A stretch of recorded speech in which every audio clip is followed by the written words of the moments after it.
Bismillahirrahmanirrahim. Assalamualaikum warahmatullahi wabarakatuh. Mohon izin. Salam Gurunda, Bang Suma. Mohon izin sahabat-sahabat guru-guru saya yang ada di sini ya. Iya. Nanti kalau misalnya ada yang keliru dengan penyampaian saya, mohon di cancel aja langsung ya, di-cut aja. Baik. Cerita tentang penyaliban itu terjadi 2000 tahun yang lalu. Umat Islam tanpa Al-Quran tidak akan mengetahui akan cerita itu, selain daripada apa yang dibawa oleh saudara-saudara kita Kristen, yang kemudian memiliki sebuah buku di mana bukunya ini adalah terjemahan dari bahasa lain yang masuk ke negara kita ini. Sekali lagi, tanpa Al-Quran, umat Islam tidak akan memahami titik kebenaran daripada penyaliban, siapa yang disalib dan siapa yang diloloskan dari salib, selain daripada Bible yang menceritakan oknum Yesus yang disalibkan. Namun ada kerancuhan di sana yang terjadi ketika kita mencoba untuk menganalisa dengan standar akal sehat terkait uraian yang ada di dalam kitabnya orang Yahudi dan yang tertuang di dalam kitabnya saudara-saudara kita Kristen. Kenapa demikian? Karena kitab saudara Kristen ini terdiri dari dua.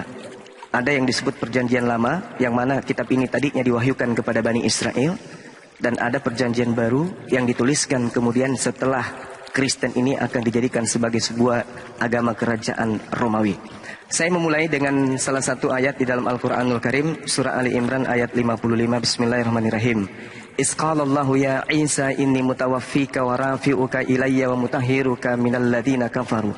Ingatlah ketika Allah berfirman, wahai Isa, aku mengambilmu dan mengangkatmu kepadaku serta mensucikanmu dari orang-orang yang kafir.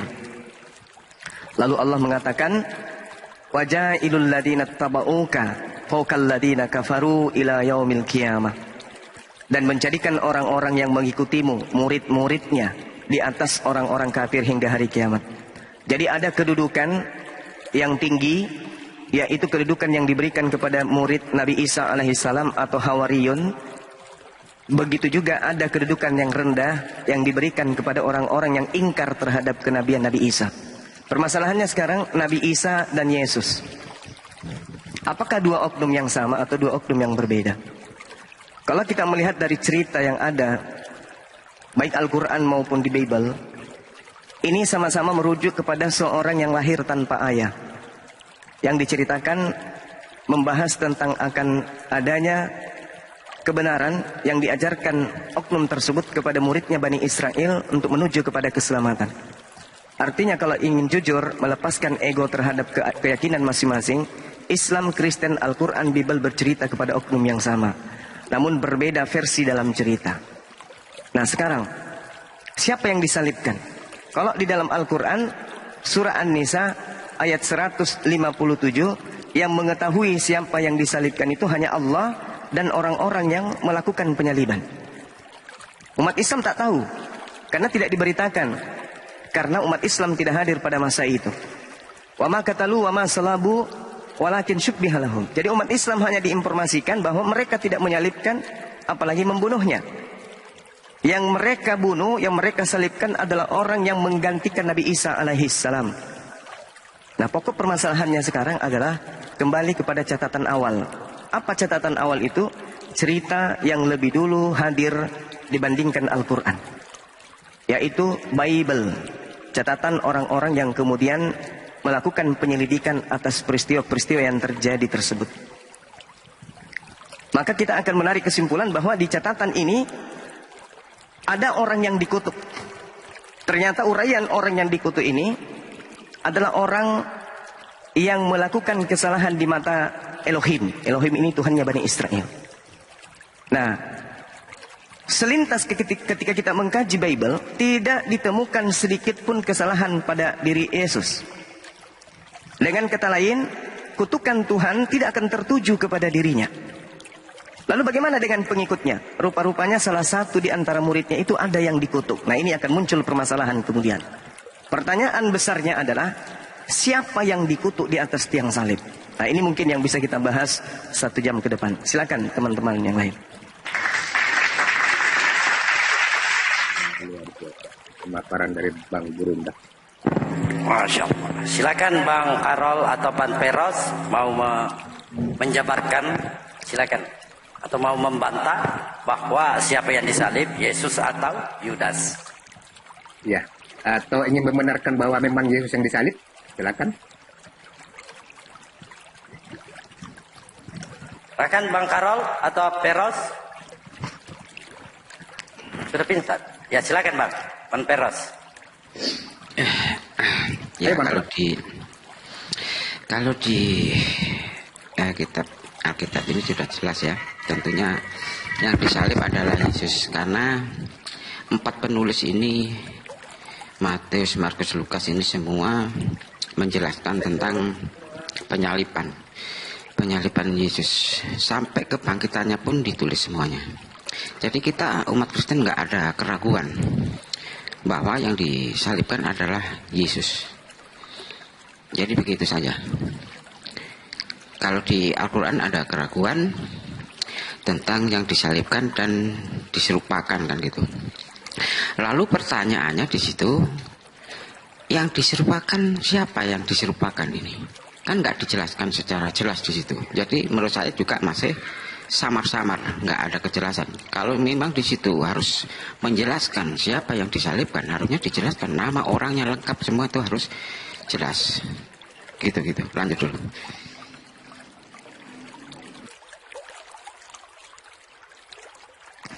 Ya, mungkin ada tambahan dari Pak Kerel. Dibuka dulu Pak mute-nya. Pak Kerel monitor tidak? Oke, baik. Silakan, Brunda.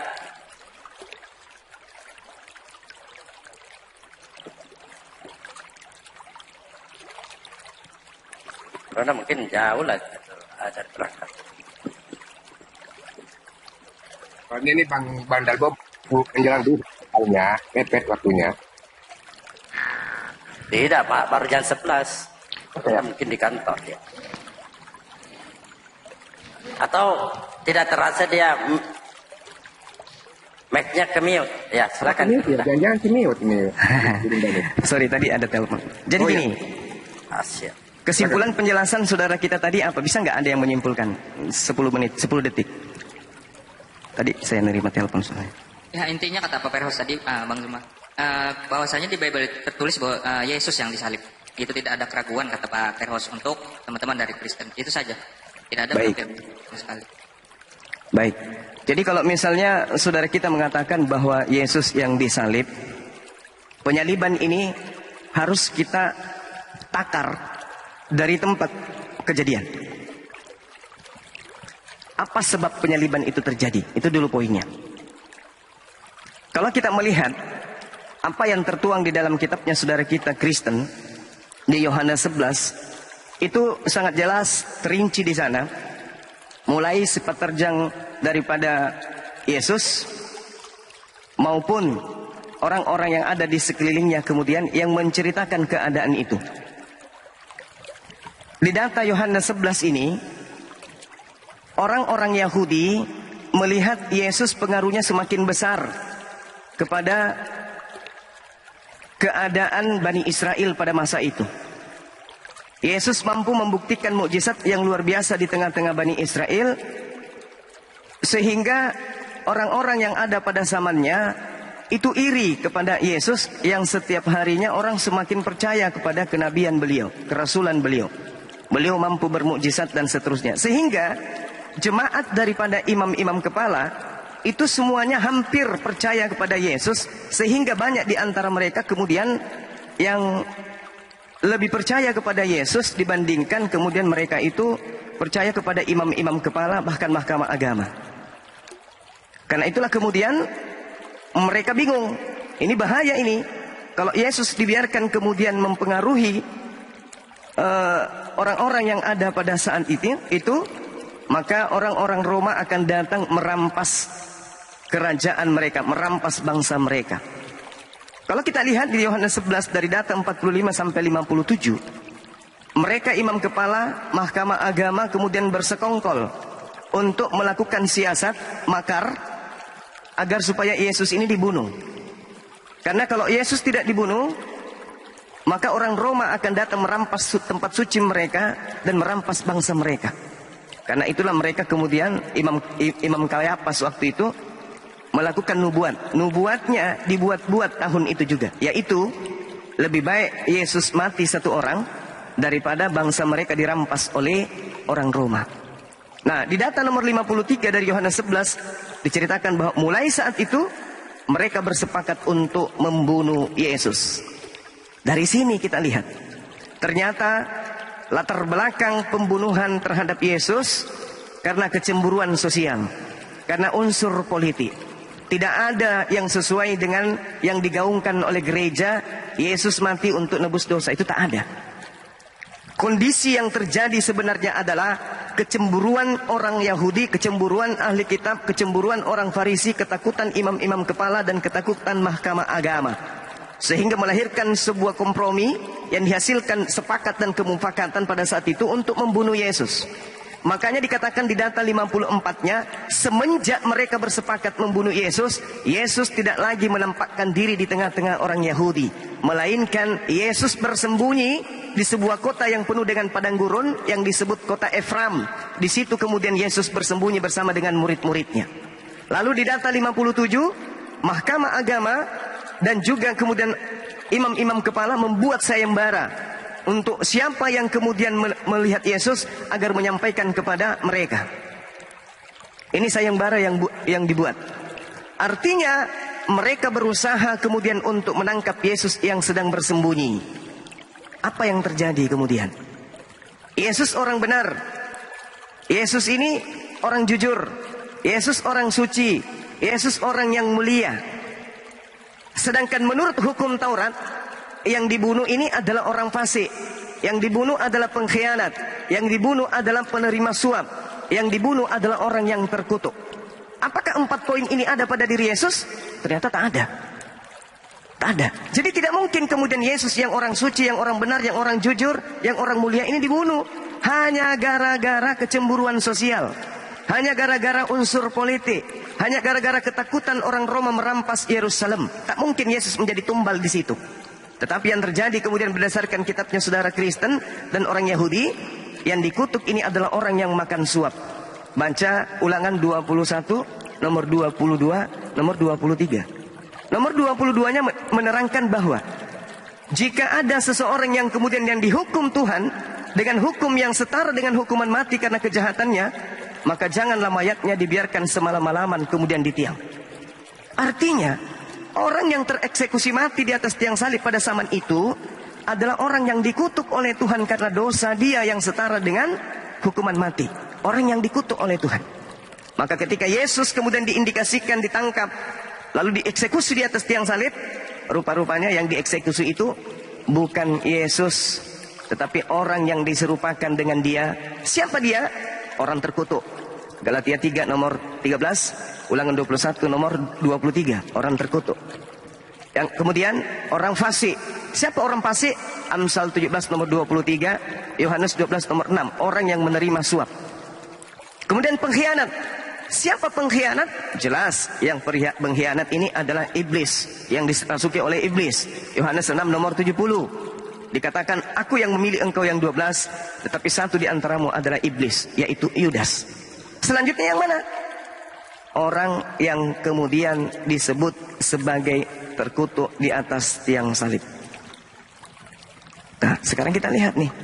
Berdasarkan data yang ada di perjanjian lama dan di perjanjian baru, orang yang disalibkan adalah orang yang makan suap, orang yang berkhianat, orang yang fasik, orang yang terkutuk. Yesus tidak ada kena terhadap 4 poin ini. Tapi ketika berbicara mengenai Yudas, makan suap, kemudian berkhianat, kemudian fasik, semua kena kepada Yudas. Bahkan Yesus mengatakan dalam Markus 14, siapa yang menyerahkan aku? Celakalah dia. Nah, sehingga kalau kita melihat saudara-saudara, 20 detik terakhir, Kristen muncul tidak melakukan penyelidikan akurat, apakah Nabi Isa, apakah Yesus yang disalibkan atau Yudas. Kristen muncul dengan tulisan-tulisannya puluhan tahun setelah kejadian, bahkan ratusan tahun setelah kejadian. Itu pun dituliskan berdasarkan hasil penyelidikan saja, bukan sebagai saksi mata melihat kejadian. Markus 14 nomor 50, semua murid melarikan diri. Tak ada satupun yang melihat kejadian itu. Sehingga ketika muncul tulisan-tulisan, konsentrasi Bible, penulis Bible adalah salib, simbol tebusan dosa bagi orang Kristen. Di mana orang Kristen bukanlah tuan rumah pada saat kejadian, di mana orang Kristen tidak hadir pada saat kejadian, di mana orang Kristen perjanjian lama itu bukanlah kitab mereka, di mana orang Kristen nanti muncul setelah kekaisaran Romawi menjadikan Kristen sebagai agama yang resmi kekaisaran. Demikian. Ya, mungkin saya sedikit ya ini, mungkin keluar dari konteks begitu. Kenapa? Ya, boleh ya. Keluar dari konteks, silakan. Oh, enggak, maksudnya boleh nih ya.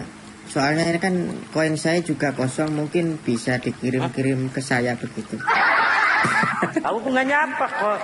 Iya, maksudnya kan di bawah ini kan banyak mungkin penduduk bumi lah, katakan begitu. Bentar beliau.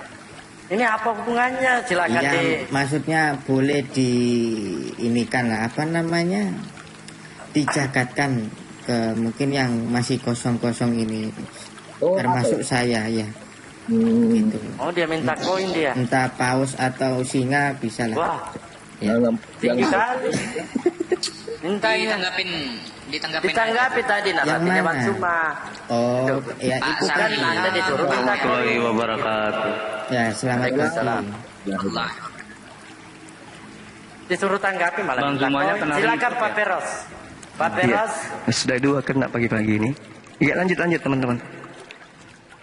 Ayo Bang Pak Peros. Peros, silakan Pak Peros. Oke, ya nggak apa-apa, itu kan menurut Bang Suma tadi sudah dijelaskan seperti itu. Tetapi saya itu masih yakin dan percaya di dalam kitab saya ini, karena di sini ada runutannya ya. Yang diinikan Bang Suma tadi itu dikutip di Matius 26 ya, yang ayat ke-57 sampai itu. Ya, itu ya nggak apa-apa sih kalau menurut Bang Suma seperti itu. Sesudah mereka menangkap Yesus ya ini tah, mereka membawanya menghadap Kayafas, imam besar. Di situ telah berkumpul ahli-ahli Taurat dan tua-tua. Dan Petrus mengikuti dia dari jauh sampai ke halaman imam besar. Setelah itu masuk ke dalam, ia duduk di antara pengawal-pengawal untuk melihat kesudahan perkara itu. Imam-imam kepala ini tahu yang Bang Suma sampaikan tadi. Malah seluruh mahkamah agama mencari kesaksian palsu terhadap Yesus, supaya ia dapat dihukum mati kan gitu. Tetapi mereka tidak memperolehnya. Walaupun di sini tuh Yesus itu disalib ini alasan yang paling ini adalah Yesus dianggap anak Allah. Nah, engkau telah mengatakan akan, tetapi aku berkata kepadamu, mulai sekarang kamu akan melihat anak manusia duduk di sebelah kanan Allah yang Maha Kuasa. Nah, jadi di sini tuh Yesus mengaku sebagai anak Allah. Itulah yang akhirnya Yesus disalib. Kemudian ada runutan. Yesus diserahkan kepada Pilatus, Yesus di hadapan Pilatus. Jadi semua ini sudah ada runutannya, sudah jelas di sini. Yesus diolok-olok dan sebagainya sampai Yesus disalibkan. Lalu kalau digantikan oleh Yudas, bagaimana mungkin? Yudas ini matinya bukan disalib. Yudas ini matinya adalah bunuh diri karena merasa bersalah, karena menjual Yesus kan gitu. Akhirnya bunuh diri dan menggantung diri. Dia menggantung, bukan disalib. Lanjut dulu, ini ada noise di tempat ini, ada orang mandi. Lanjut dulu.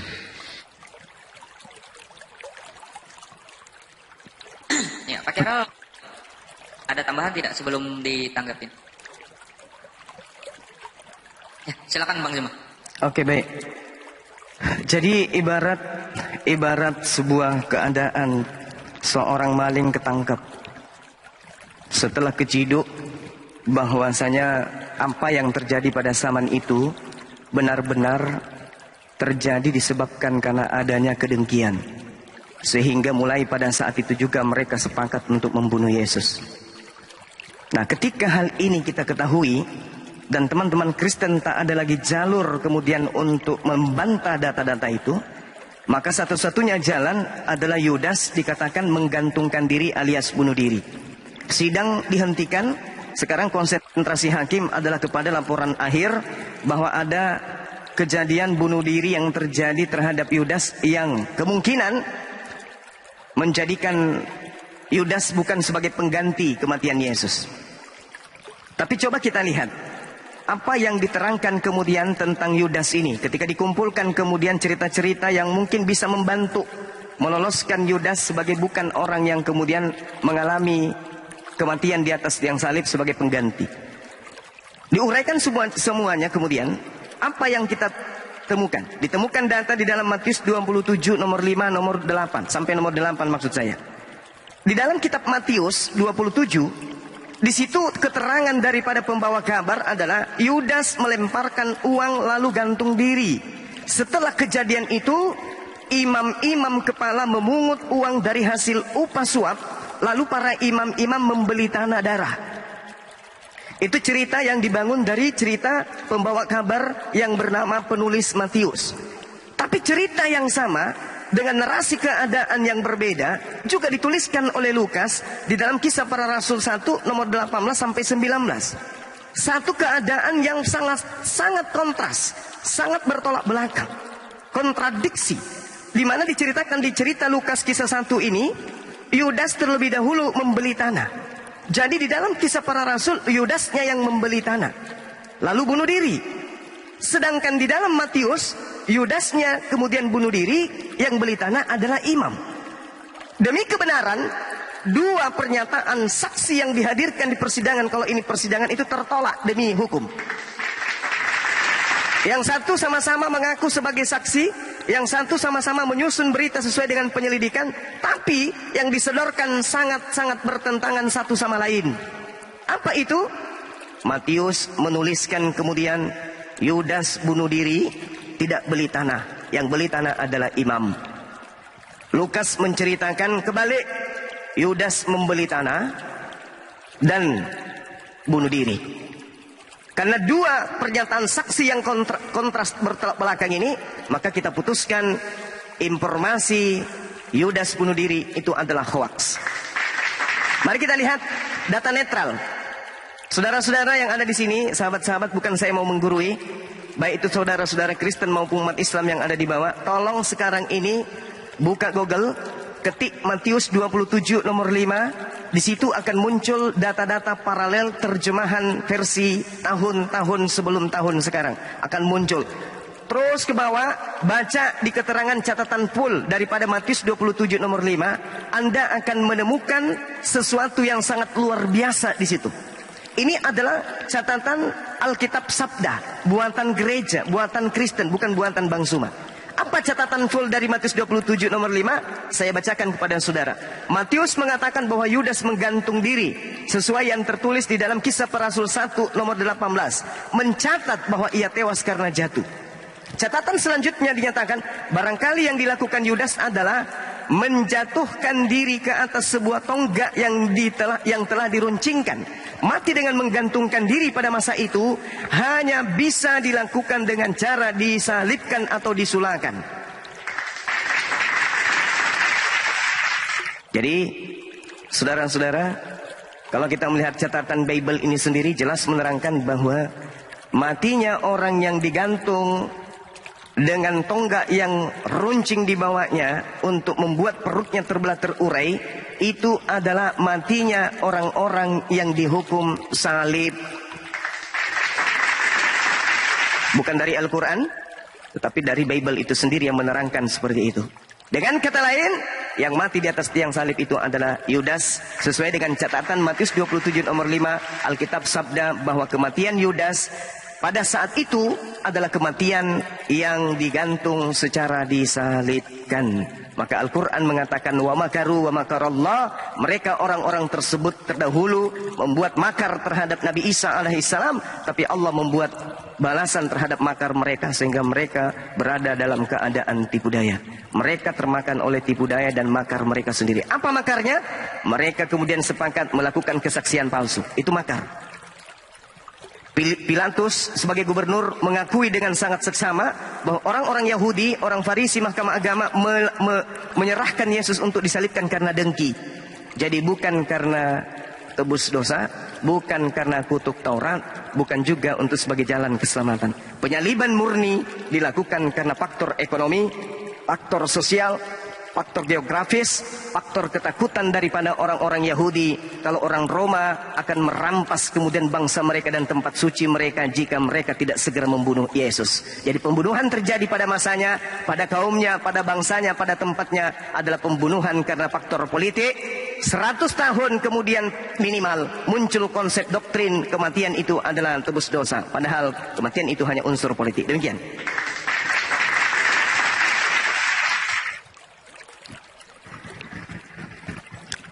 Silakan Bang Peros. Bang Carlo, ada sanggahan silakan. Bang Peros. Oi. Kok pingsan, Bang? Berat ya? Udah habis pertanyaannya mungkin Bang Dalbo. Berat. Memang berat ini untuk mau dipaparkan ini, untuk menyangga ini. Karena jelas dalilnya kan.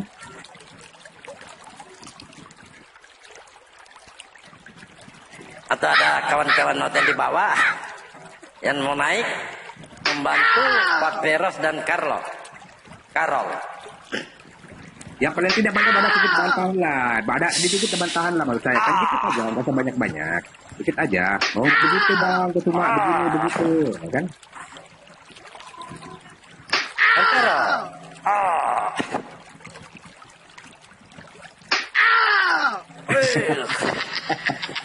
Pak Peros, bangun. Peros. Aduh memang repot, memang berat. Inilah anak yang kukasihi, kepadanya aku berkenan. Datang ke bumi, ditombak, dihujat, dihina, dimatikan. Tuhannya ingkar janji. Jadi menurut saya Bang Theodor, bagaimana mungkin Tuhan harus menghukum orang yang benar? Justru orang yang berkhianat seperti Judas Iskariot haruslah dihukum mati karena berkhianat kepada Yesus. Inilah. Ya harusnya begitu. Pengkhianat memang harus dihukum. Itu sudah tertulis di Amsal 21:18 itu. Jadi itu sangat jelas diterangkan bahwasanya orang fasik dipakai sebagai tebusan bagi orang benar dari pengkhianatan sebagai gantinya. Nah ini penggantinya Yudas ini. Pengkhianat ini. Jelas, kan? Salahnya Peros pingsan. Tuhan akan mengingkar janji silakan, dalam silakan. konteks agama. Kamu Kalau juga. silakan. Oke, silakan, Bang. Iya, ya itu kan ya menurut Bang Suma seperti itu, ya silakan kan gitu. Tapi ya saya ini yang berdasarkan apa yang ada di Alkitab ini sudah jelas. Yesus disalibkan, sudah jelas. Yesus mati. Nah siapa ini? Bukan Yudas ini yang mati. Lambung Yesus ditikam loh. Yesus dikuburkan. Kebangkitan Yesus. Ada semua ini. Yesus menampakkan diri. Nah ini bukan Yudas. Kalau yang di Al-Quran itu kan ya belum jelas juga siapa yang menggantikan. Aku juga nggak paham juga kalau yang menggantikan adalah Yudas. Sedangkan di sini bertolak ya kalau Yudas itu bukan disalibkan, itu tadi sudah tuliskan di situ bahwa Yudas itu matinya itu bunuh diri. Kalau Yudas yang disalib, nah saya juga pasti akan berpikir juga bahwa ini yang disalib siapa lah.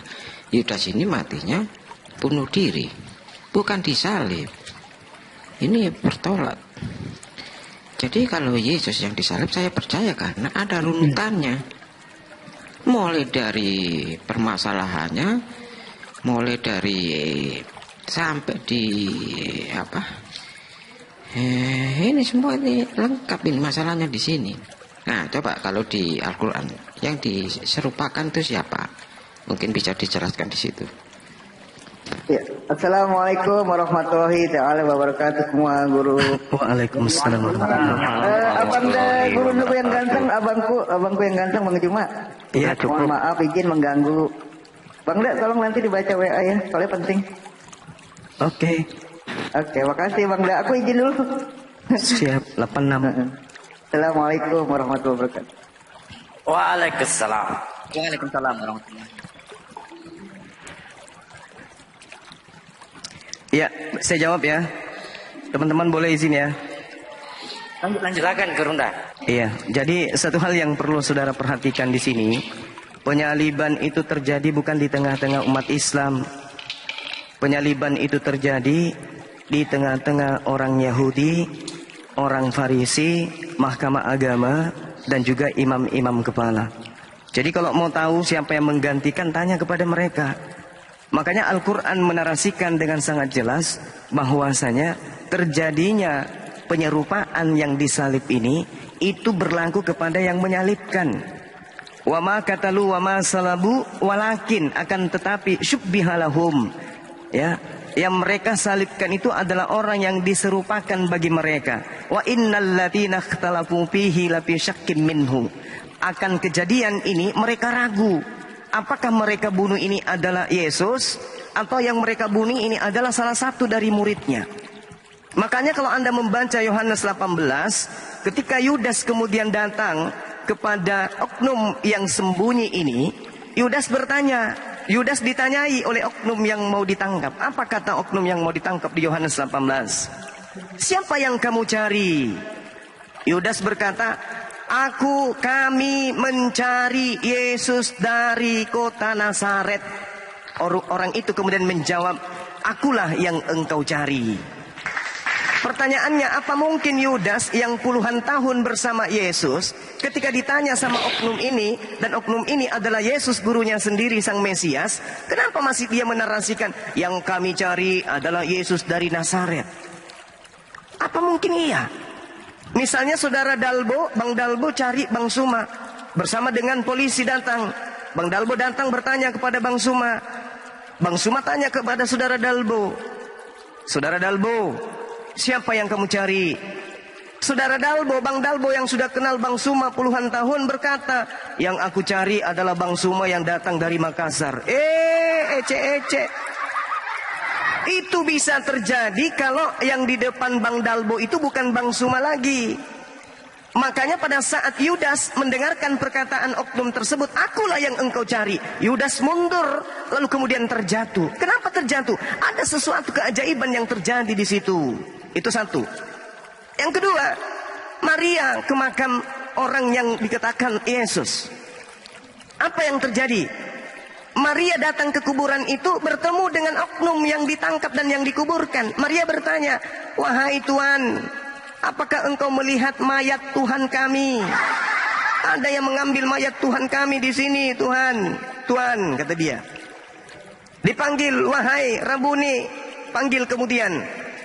Siapakah yang engkau cari, ibu? Mayat Tuhanku ada yang mengambil di sini. Keterangan daripada cerita itu kemudian, Maria menyangka bahwa Yesus adalah tukang kebun. Apa-apaan ini? Maria yang menciumi kaki Yesus, Maria yang meminyaki rambut Yesus, Maria yang mengurut kemudian Yesus, yang mengikuti Yesus siang dan malam sebagai murid yang dikasihi. Di kitab Injil Filipus diceritakan Maria adalah istri daripada Yesus. Kok tidak mengenal suaminya sendiri? Tidak mengenal minimal gurunya sendiri? Yesus kemudian dianggap tukang kebun, membuktikan bahwa poin kedua yang ditangkap ini adalah bukan Yesus. Poin ketiga, Markus 14 nomor 50, semua murid Yesus lari meninggalkan Yesus. Lalu kemudian ada yang ditangkap yang tadi yang mengatakan, akulah yang engkau cari, blak, langsung ditangkap. Ini keraguan ini. Ini Yesus atau bukan sih? Ragu mereka. Kenapa ragu? Terlihat daripada keadaan Yudas berjatuhan dengan tentara Romawi. Yang kedua, pertanyaan-pertanyaan yang dilontarkan oleh Yudas itu tidak rasional. Nah, apa yang terjadi di Markus 14 nomor 50 sampai 53? Semua murid lari meninggalkan Yesus. Lalu kemudian ketika orang yang mengaku, aku yang engkau cari, digiring kemudian ke Gunung Golgota. Tiba-tiba ada seorang yang berlari di belakangnya. Di data 50 semua murid meninggalkan Yesus. Muridnya semua melarikan diri. Kan tinggal 11. Tinggal 11 murid, semua melarikan diri.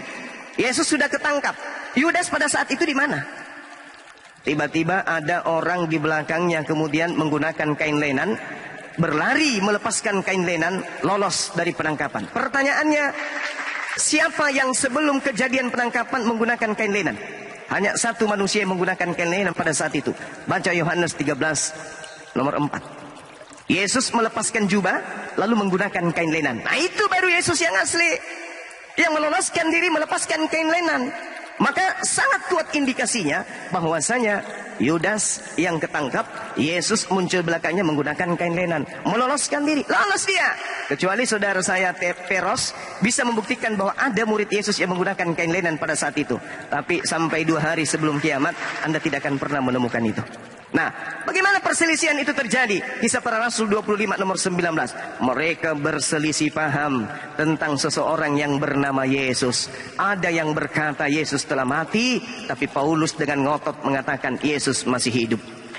Wa ma salabuhu wa ma kataluhu wa ma salabuhu walakin subbiha lahum wa innal ladzina ikhtalafu fi.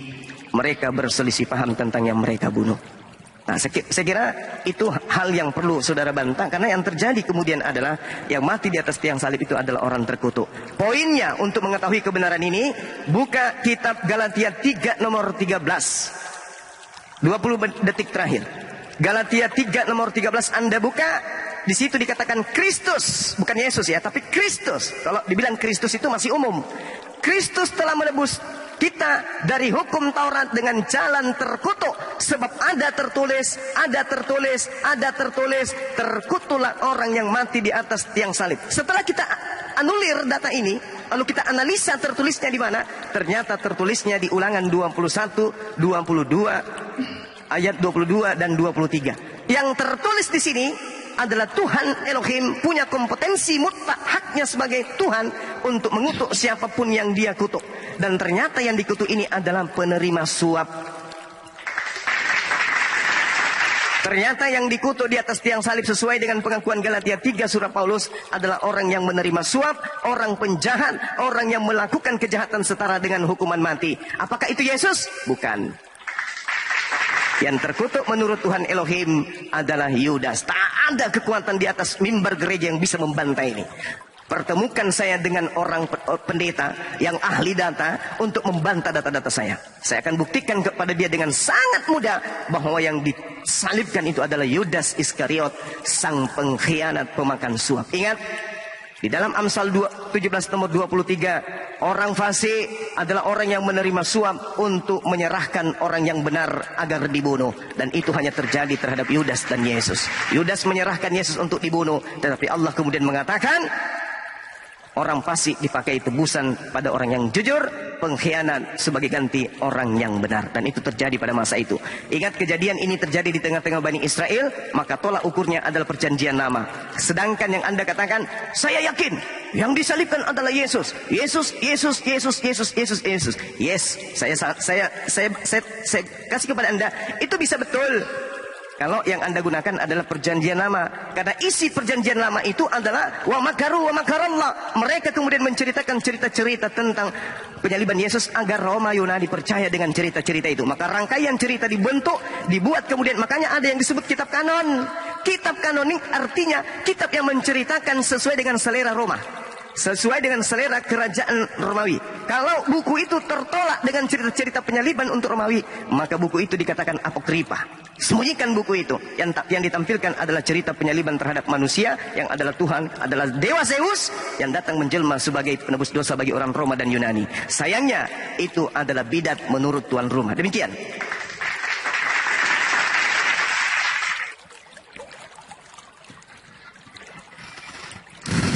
Ya, itu kan Bang Suma kayak menyangkal tentang penyaliban yang disalib adalah Yesus dengan dasar-dasar seperti itu kan itu.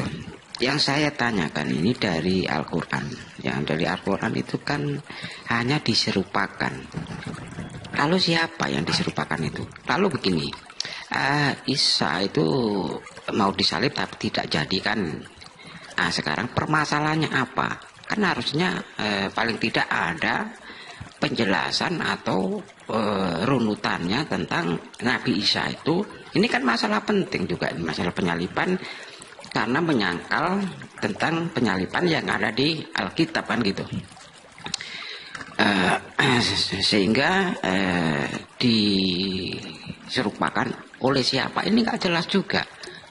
Jadi Isa itu akan disalibkan tapi tidak jadi karena diserupakan kan gitu. Itu permasalahannya apa? Kenapa kok sampai akan terjadi penyaliban terhadap Isa? Lalu yang diserupakan ke siapa? Ini nggak jelas juga di Al-Quran. Coba dijelaskan di situ. Oke, baik. Jadi pertama kemudian kalau kita berbicara mengenai Al-Quranul Karim, maka kita mulai dari surah Ali Imran ayat 43. Bismillahirrahmanirrahim. Wa isqalatil malaikatu ya Maryamu innallaha astafaki wa tahharaki wastafaki 'alan nisa'al alamin.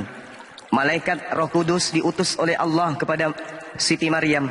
Lalu malaikat ini berkata, "Ya Maryam, wahai Maryam, sesungguhnya Allah memilihmu, innallaha astafaki wa tahharaki, mensucikanmu, wastafaki 'alan nisa'il alamin, dan melebihkan derajatmu di atas segala perempuan di seluruh alam pada masamu." Lalu kemudian malaikat Roh Kudus menjelaskan, "Ya Maryam qutnuti li rabbiki wasjudi warka'i ma'ar raki'in." Wahai Maryam, taatilah Tuhanmu Allah, sujud dan rukuklah bersama-sama dengan orang-orang yang rukuk. Itulah berita-berita gaib yang kemudian Allah ceritakan kepada baginda Rasulullah Muhammad sallallahu alaihi wasallam. Padahal kata Allah, "Wa ma kunta ladaihim is yulquna aqlamahum ayyuhum yakfulu Maryam wa ma kunta ladaihim is yahtasimun." Kata Allah, padahal engkau wahai Nabi Muhammad tidak bersama dengan mereka ketika mereka melemparkan pena mereka untuk mengundi siapa di antara mereka yang akan memelihara Maryam, dan engkau pun tidak bersama dengan mereka ketika mereka bertengkar. Ini Allah kemudian menceritakan hal ini kepada baginda. Engkau tidak hadir pada saat itu wahai Nabi Muhammad. Engkau tidak mengetahui apa yang terjadi terhadap Nabiku Isa, dan engkau tidak mengetahui terhadap apa yang terjadi terhadap wanita yang kumuliakan yaitu Maryam. Seketika ini berita gaib untukmu sebagai wahyu bagimu. Isqalatil malaikatu ya Maryamu innallaha basyiruki bi kalimatin min husmuhus masihu Isa bin Maryam wajihan fid dunya wal akhirah wa minal muqarrabin. Ingatlah ketika para malaikat berkata kepada Maryam, "Wahai Maryam, sesungguhnya Allah menyampaikan kabar gembira kepadamu tentang sebuah kalimat dari Allah, yaitu seorang manusia namanya Al-Masih, anak laki-lakinya Maryam, seorang yang terkemuka, terhormat, terkenal di dunia, dan terhormat serta terkenal di akhirat, dan termasuk orang-orang yang didekatkan kepada Allah. Wa yukallimun nas fil mahdi wa kahlan wa minas solihin." Dan kemudian Nabi Isa yang ada dalam kandunganmu ini akan berbicara dengan manusia sewaktu dia dalam buayan, dan ketika sudah dewasa beliau termasuk di antara orang-orang yang saleh. Jadi pembelaan Al-Quran terhadap tuduhan Yahudi, bayi ini berbicara. Ketika ibunya dituduh sebagai pesina, bayi Isa alaihissalam dengan mukjizatnya berbicara membela ibunya. Tapi kalau orang Kristen ditanya, di dalam kitab Talmudnya orang Yahudi, Maria dan juga Yesus dianggap binatang, dianggap makhluk yang direndam di atas tinja mendidih di dalam neraka. Apa pembelaan Bible? Apa pembelaan Kristen? Nonsen, bullshit, omong kosong. Bukannya Kristen membela tuduhan orang-orang Yahudi, bahkan Kristen lebih menghujat Yesus dengan mengatakan, Yesus selain dia anak haram, Yesus selain tuduhan orang-orang Yahudi sebagai anak zina, Yesus juga adalah makhluk terkutuk yang mati di atas tiang salib. Kristen Yahudi kompak menghujat Nabi Allah yang datang kepada Bani Israel tersebut. Tapi Al-Quran membelanya. Anak bayi ini berbicara membela ibunya. Wahai kalian Bani Israel, sesungguhnya aku ini Nabi Allah, memberikan kitab kepadaku. Wa yu'allimuhumul kitab wal hikmah wat Taurah wal Injil. Allah mengajarkan kepadaku kitab, hikmah, Taurah dan juga Injil. Wa rasulan ila Bani Israel. Dan ketika kemudian Nabi Isa berkata kepada Bani Israel, Anni qad ji'tukum bi ayatin min rabbikum anni akhluqu lakum minat tini ka hay'atit tayr fa anfuhu fihi fayakunu tayran bi iznillah wa ubri'ul akma wal absa wal abrasa wa uhyil mata bi iznillah Wahai Bani Israel, aku telah datang kepadamu dengan sebuah tanda mukjizat dari Tuhan kalian, yaitu aku membuat bagimu dari tanah berbentuk seperti burung, lalu aku tiupkan tanah itu, maka ia menjadi seekor burung dengan izin Allah hidup, dan aku menyembuhkan orang yang buta sejak dalam lahir, dan aku menghidupkan orang mati dengan izin Allah, dan aku memberitahukan kepadamu apa yang kamu makan dan kamu simpan di rumahmu. Sesungguhnya pada yang demikian itu terdapat suatu tanda kebenaran akan kenabianku, akan kerasulanku untuk kalian Bani Israel, jika kamu orang-orang yang beriman. Ini pembelaan Nabi Isa. Lalu apa kata Al-Quran? Al-Quran menjelaskan kemudian ketika Nabi Isa datang kepada Bani Israel, Innallaha rabbi wa rabbukum fa'buduh. Wahai Bani Israel, sesungguhnya Allah itu adalah Tuhanku dan Tuhanmu, karena itu sembahlah Dia. Inilah jalan yang lurus. Lalu apa yang dirasakan kemudian Nabi Isa? Falamma ahassa Isa minhumul kufra, maka ketika Nabi Isa merasakan keingkaran, kekafiran Bani Israel, siapakah yang akan menjadi muridku untuk menegakkan agama Allah? Para murid menjawab, Nahnu Ansarullah, kamilah murid-muridmu yang akan membantu mengajarkan ajaran Allah. Ini jelas pengingkaran yang terjadi terhadap ajaran Nabi Isa menyebabkan mereka kemudian ingkar, dengki, congkak, tegar tengkuk kepada apa yang terjadi di hadapan mereka. Nabi Isa mampu membuat kemudian orang Yahudi percaya kepada dirinya dengan mukjizat-mukjizatnya. Orang Yahudi ingkar terhadap itu. Mereka cemburu, mereka iri, sehingga mereka membuat makar. Wa makaru, wa makarallah, wallahu khairul makirin. Mereka membuat tipu daya, mereka membuat kesaksian palsu, mereka dengki, melaporkan Yesus, melaporkan Isa alaihissalam kepada pemerintah yang ada pada saat itu, untuk Yesus Isa alaihissalam dibunuh. Wa makaru. Tapi apa kata Allah? Wa makarallah. Allah membalas tipu daya mereka. Sehingga apa yang terjadi? Yang dibunuh bukan Nabi Isa, melainkan yang dibunuh adalah orang yang diserupakan bagi mereka. Final. Iman Islam tidak kemudian tergoroti dan terkuras oleh keadaan, karena umat Islam tidak tahu siapa yang menggantikan. Bagi umat Islam siapapun itu, mau dia Pak Bom, mau dia Lukas, Markus, Matius, Paulus, Yudas dan saudara, tak ada urusan. Yang pasti Nabi kami Isa alaihissalam terangkat ke atas langit, diselamatkan oleh Allah Subhanahu wa taala dari pembunuhan orang-orang kafir. Muncul Kristen kemudian keceklat, ditopang oleh konsep keadaan, keyakinan, kepercayaan nenek moyang orang-orang Roma, Yunani, secara turun-temurun menjadi kepercayaan mendarah daging. Muncul pula orang Farisi membolak-balikkan kemudian cerita penyaliban, lalu menjualnya kepada Roma dan Yunani. Diterima kitab itu dengan harga yang murah. Mereka kemudian menjadikan Romawi yang sejak nenek moyang mereka tidak memiliki kitab, tidak memiliki buku agama, meskipun mereka punya kepercayaan, seketika menyeleksi buku-buku itu, menjadikannya sebagai kitab suci, lalu melantik Yesus menggantikan dewa Zeus sebagai Tuhan yang menjelma, Theos yang menjelma menjadi manusia. Maka dijadikanlah Zeus, dengan kata lain Yesus. Maka orang yang dilantik menjadi Tuhan ini harus bermuara kepada kejadian penyaliban. Makanya kalau Anda bercerita, Saudara Feros, aku yakin yang disalib itu adalah Yesus. Betul, karena yang diseleksi pada saat itu adalah cerita-cerita yang berkesamaan dengan cerita nenek moyang orang Roma. Theos datang menjelma menjadi Zeus sebagai dewa yang berubah menjadi orang dalam konsep logos. Kemudian logos berubah menjadi manusia daging. Daging ini mati kemudian untuk menebus orang-orang Roma dan Yunani dari dosa-dosa mereka. Apakah itu berlaku untuk Romawi, untuk Yahudi? Tidak sama sekali. Itu adalah konsep internal Roma dan Yunani yang kemudian menjamur sampai ke Belanda. Belanda menjamurkan kemudian ke Nusantara, sehingga menjadilah Anda menjadi Kristen penyembah Yudas. Demikian. Ya, dari tadi saya dengarkan ini belum menjelaskan tentang kenapa Nabi Isa itu disalib, alasannya apa, itu belum dijawab dari tadi ya. Saya jawab tadi, Bang. Apa? Ya, Falamma ahassa Isa minhumul kufra. Orang-orang Yahudi ingkar terhadap kenabian dan kerasulan Nabi Isa. Mereka ingkar. Nabi Isa memberikan tanda mukjizat, mereka ingkar, mereka cemburu. Nabi Isa membangkitkan orang mati, mereka mengatakan ini sihir. Nabi Isa kemudian membuat orang lumpuh berjalan. Makanya Anda baca Yohanes 11 nomor Yohanes 11 nomor 45 sampai 57. Ini Al-Qur'an menjelaskan 1400 tahun setelahnya.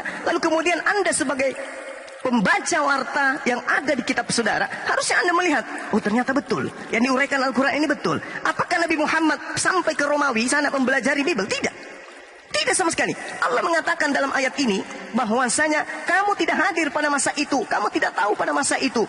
Ini adalah berita-berita gaib yang kuberitakan kepadamu. Zalika min anba'il ghaibi nuhihi ilaika wa ma kunta ladaihim iz yulquna aqlamahum ayyuhum yakfulu Maryam. Kamu tidak ada pada saat itu. Nabi Muhammad, kamu tidak belajar tentang itu. Nabi Muhammad, kamu tidak hadir pada saat itu. Kamu tidak mengenal Isa, kamu tidak mengenal Maryam. Tapi seketika kamu menguraikan dengan lisanmu tentang kejadian yang terjadi pada masa itu. Kenapa? Karena ini adalah wahyu. Zalika min amba'ihil ghaibi nuhi ilaika. Wahyu untuk kamu. Nah, ternyata coba Anda baca apa yang terurai dalam kitab saudara. Ternyata memang betul yang Al-Quran uraikan ini ada di kitab saudara. Mereka dengki, mereka melakukan siasat palsu, mereka melakukan kesaksian-kesaksian palsu. Mereka menuduh Yesus dengan mengada-ngada mengatakan Yesus mengaku anak Tuhan. Padahal Israel adalah anak Tuhan, Yakub adalah anak Tuhan, bahkan Bani Israel disebut anak-anak Tuhan. Kok nggak ada yang disalib? Itu hanya alasan-alasan yang dikarang kemudian oleh orang Yahudi berdasarkan dengan Matius 26 nomor 59. Mulai hari itu imam kepala dan mahkamah agama melakukan propaganda kesaksian-kesaksian palsu demi untuk menangkap dan membunuh Yesus.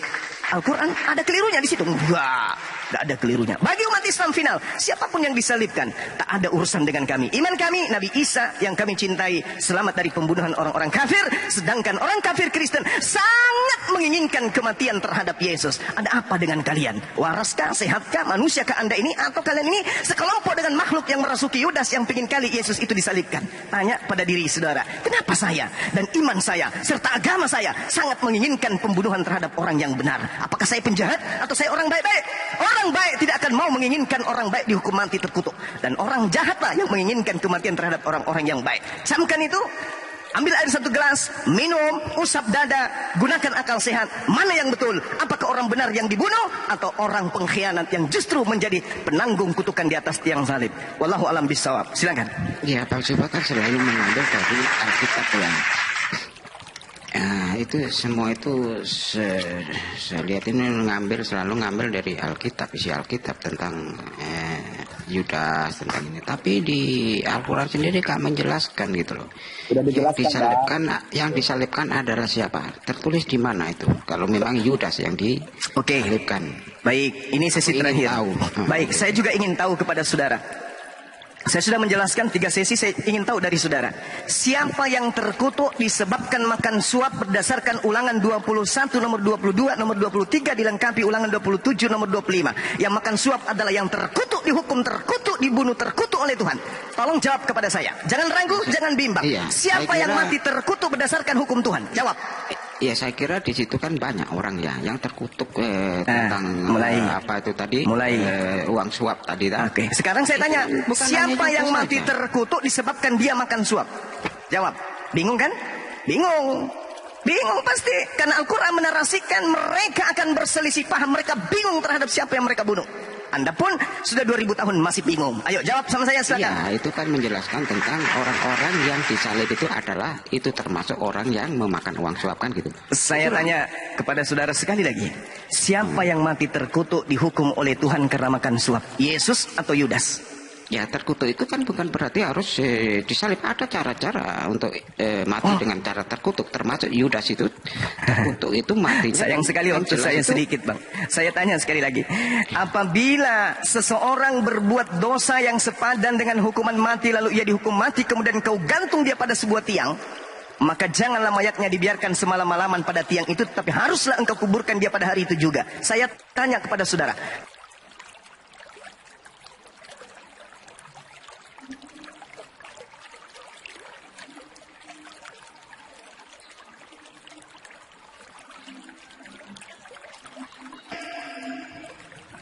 Iya, berarti yang tertulis menurut Galatia adalah orang yang dihukum mati karena berbuat dosa yang sepadan dengan hukuman mati yang dikutuk oleh Tuhan. Pertanyaan saya, apa yang menyebabkan Yesus dikutuk oleh Tuhan? Tak ada.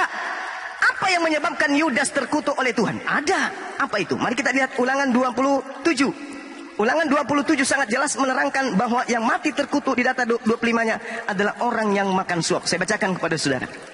Terkutuklah orang yang menerima suap untuk membunuh seseorang yang tidak bersalah, dan seluruh bangsa itu harus berkata amin halilintar. Itu jelas tuh, dalilnya ada.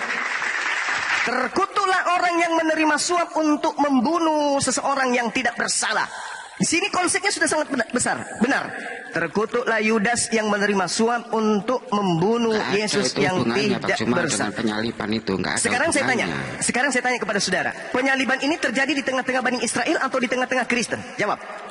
Di tengah-tengah Bani Israel. Bani Israel. Ketika hukum kemudian ditegakkan di tengah-tengah Bani Israel, yang menjadi patron hukuman kitab mereka atau kitabnya orang Roma? Bagaimana? Ketika penyaliban terjadi di tengah-tengah Bani Israel, yang menjadi patron penghukuman kemudian mahkamah agama, kitabnya Yahudi atau kitabnya orang Roma? Hukumnya hukum Romawi. Hukum Romawi ya, hukumnya dari orang Romawi. Hukumnya hukum Romawi. Hukumnya hukum Romawi.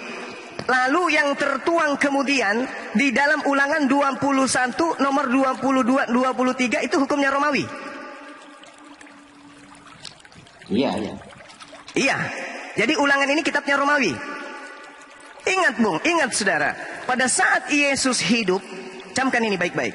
Pada saat Yesus hidup, buku kalian yang disebut Perjanjian Baru dengan seabrek tete bengeknya itu belum ada. Itu belum ada. Buku kalian itu hanya mengikuti alur cerita keinginan penguasa Romawi. Ingat, buku Perjanjian Baru Roma dengan matinya Yesus, darahnya Yesus, kesucian darah Yesus, ditebus darah. Itu cerita yang dibangun dan dibuat sebagai propaganda yang muncul belakangan. Yang terjadi pada saat itu adalah kitabnya orang Yahudi. Makanya kalau saya tanya kepada saudara, kalian pasti kelimpungan. Yesus berkata di dalam Matius 26 nomor 24. Dengarkan baik-baik perkataan Yesus. Anak manusia, Yesus, memang akan pergi sesuai dengan yang sudah tertulis tentang dia. Tolong tunjukkan kepada saya tulisan yang sudah ada sebelum muncul Perjanjian Baru tentang kepergian Yesus. Apakah dia mati disalib atau justru dia terangkat ke langit? Tunjukkan kepada saya. Karena Yesus berkata, aku anak manusia memang akan pergi sesuai dengan yang ada tertulis tentang aku. Nah sekarang tolong tunjukkan. Kalau saya bisa menunjukkan nih, diterangkan kemudian oleh Allah oleh Tuhan Elohim dalam Amsal 17 nomor 23. Ini yang tertulis. Kalau kitab saudara itu belum tertulis pada masa itu. Apa yang diterangkan? Orang fasik menerima hadiah suapan dari pundi-pundi untuk membelokkan jalan hukum. Lalu Amsal 21 nomor 18, Amsal 11 nomor 8, jelas sekali diterangkan di sana bahwasanya kepergian daripada Yesus itu karena diselamatkan. Orang benar diselamatkan dari kesukaran, lalu orang fasik menggantikannya. Siapa orang fasik ini? Amsal 17, orang fasik menerima suap. Amsal 17:23 orang fasik menerima suap. Amsal 11 nomor 8 orang benar diselamatkan dari kesukaran lalu orang fasik menggantikannya. Jadi tertulis kata Yesus, anak manusia akan pergi sesuai dengan yang tertulis tentang dia. Apa yang tertulis tentang dia? Orang benar diselamatkan dari kesukaran lalu orang fasik menggantikannya. Ini yang tertulis. Ya dari tadi saya juga belum menerima ya jawabannya bahwa di Quran bahwa yang salibkan adalah Yudas. Kalau memang Yudas ditulis di mana di Al-Quran itu? Saudara, jawaban dari tadi itu. Bukankah saya mengatakan kepada saudara, Al-Quran dengan jelas menerangkan bahwa yang mereka bunuh itu adalah orang yang diserupakan dengan dia. Apakah Anda tidak membaca Yohanes 18? Siapakah yang engkau cari? Apakah saudara tidak tahu ketika saya jelaskan Yohanes 19, aku mencari mayat Tuhanku. Apakah Anda tidak mengerti kemudian ketika ada seorang laki-laki menggunakan kendaraan, melepaskan kendaraannya lari dengan telanjang? Ini Al-Quran sudah mengatakan itu. Mereka kemudian menyalibkan orang yang diserupakan dengan Nabi Isa. Kejadian itu lebih dekat dengan kitab saudara. Lihat kitab saudara. Bagi kami Al-Quran sudah final bahwa Nabi kami Isa alaihissalam tidak dibunuh oleh orang Yahudi, orang Romawi. Kami tidak menginginkan pembunuhan itu terjadi terhadap Nabi kami. Kristen hancur lebur, tikar menggulung gereja ketika Yesus orang benar ini tidak dibunuh. Ada apa dengan agama kalian? Kok pingin kali kemudian orang benar ini mati? Ada apa? Mana konsep yang Anda gunakan itu? Oh ada Bang Suma, konsep dari mana? Dari Perjanjian Baru. Ditertawakan Yahudi kalian, makanya kalian diludahin. Kenapa dalam kitab mereka yang mempersembahkan manusia untuk Theos itu hanya Dewa Molok? Tak ada ajaran para nabi kemudian menyerahkan manusia untuk tebus dosa. Ada yang menyerahkan manusia untuk mendamaikan dosa mereka kepada dewa mereka, itu hanya penyembah dewa Molok. Anda mau lari kemana? Kenapa agama kalian tidak bisa masuk ke sinagoge beribadah? Kenapa perjanjian baru nggak masuk ke dalam rumah bait sucinya orang Yahudi sebagai kitab suci? Kenapa 90 kali? Kenapa? Karena kalian bidat. Kalian dianggap Abu Dasola. Kalian dianggap hewan. Mohon maaf. Makanya orang Kristen di Yerusalem itu diludahin. Masa nggak percaya sih? Ini keadaan, ini real. Ini keadaan yang ada. Ya, orang Yahudi memang menolak Kristen dan mereka mengakui tentang peristiwa penyiksaan si Yesus ini. Mengakui itu adanya dan penyiksaan. Tidak ada mengenai Molok. Umat Islam juga mengakui adanya kejadian penyiksaan. Umat Islam juga mengakui itu. Kristen juga mengakui itu. Yahudi itu juga mengakui. Siapa bilang? Siapa bilang Islam tidak mengakui? Katanya bukan Yesus. Betul. Penyiksaan itu ada, penyaliban itu ada, pembunuhan itu ada. Tapi yang mereka siksa, yang mereka bunuh bukan Isa alaihissalam, melainkan pengganti daripada Nabi Isa alaihissalam. Inilah yang Kristen godok, inilah yang Kristen goreng, sehingga Yesus dijadikan sebagai tebusan bagi orang-orang Kristen. Coba Anda baca kitab saudara, semua yang terkait dengan penyaliban pasti karangan-karangan baru yang muncul setelah penyaliban terjadi. Betul atau betul? Betul. Iya, bukan karangan. Kan? Saya tanya dulu, saudara bro admin. Semua cerita-cerita tentang penyaliban, konsep penyaliban, tujuan penyaliban, tebusan dan seterusnya, muncul cerita itu setelah kejadian penyaliban terjadi. Betul atau betul? Ya sudah pasti kalau nggak ada. Berarti itu ditulis berdasarkan selera peminta cerita. bukan selera bang, tapi memang. Sekarang kalau bukan selera, saya tanya kepada saudara bro admin, kalau bukan selera, kenapa kitab-kitab lain tidak diloloskan pada konsili? Ya karena menurut tradisi tidak sesuai. Bagus. Kan udah bilang tidak sesuai dengan selera. Maka buku Daniel, Injil Thomas, Injil Maria, Injil Barnabas, Injil siapa lagi? Simon, Injil Filipus, semua ditolak karena cerita-cerita yang ada di dalamnya tidak sesuai dengan selera pelanggan. Selera tidak sesuai dengan tradisinya. Allahu Akbar, Masya Allah. Saya kira demikian sahabat-sahabat, karena di tempat saya sudah mau sholat Jumat. Insya Allah habis Jumat kita jumpa lagi. Yang pada intinya kemudian tolong renungkan apa yang saya uraikan ini. Apakah betul orang suci yang dibunuh terkutuk, atau justru pemakan suap pasti pengkhianat yang mati terkutuk? Sekarang tinggal saudara yang memikirkan. La ikraha fiddin, tidak ada paksaan. Tugas kami umat Islam sekedar pengingat saja. Anda mau menerima silakan, tidak menerima astaghfirullahalazim. Karena Al-Quran mengatakan ulaika hum syarrul bariyah. Orang-orang yang menjadikan salib itu sebagai jalan keselamatan adalah seburuk-buruknya makhluk. Demikian, salam tauhid, salam satu Tuhan. Jayalah Islamku, jayalah Insaku. Assalamualaikum warahmatullahi wabarakatuh. Tempe aja di sini Gurunda. Baik. Lanjut semua. Terima kasih sahabat. Itu kan memerlukan semua seperti itu. Oke, lanjut Pak Theodor. Saya juga mau sholat Jumat. Lanjut Pak Theodor. Sholat Jumat semua nih Bang. Bang Theodor. Iya. Sebelum saya turun Jumatan, boleh nggak nanya dulu sama Biro Admin sebentar? Satu pertanyaannya aja, baru saya turun. Biar Bang Theodor yang paparkan jawabannya. Boleh nggak, Bang Theodor? Bentar aja. Lanjut Pak. Silakan tanya. Ya, aku nanya ya Bang Biro ya. Boleh ya, aku nanya ya. Jadi Ya, begini, silakan. ya, pertanyaan saya begini, Bang Biro Admin, Bro deh. Ini kan Yesus ini kan notabene ini kan datang untuk menembus dosa dengan melalui penyaliban nih, ya kan? Jadi pertanyaan saya di sini, Bro Admin, apakah Tuhan pernah mengatakan bahwa sekali seseorang diselamatkan melalui penebusan dosa ya, penyaliban ya, maka mereka dapat masuk ke dalam kerajaan surga? Kira-kira bisa nggak dengan melalui penyaliban? Karena di sini Yesus sendiri berkata di dalam Matius 7:21 nomor 21, di situ dikatakan bahwasanya bukan setiap orang memanggil aku Tuhan Tuhan yang akan masuk ke dalam kerajaan surga, melainkan dia yang melakukan kehendak Bapakku atau Allahku yang berada di dalam surga. Bagaimana itu Bang Bro? Oke, silakan jawab. Saya turun mau sholat.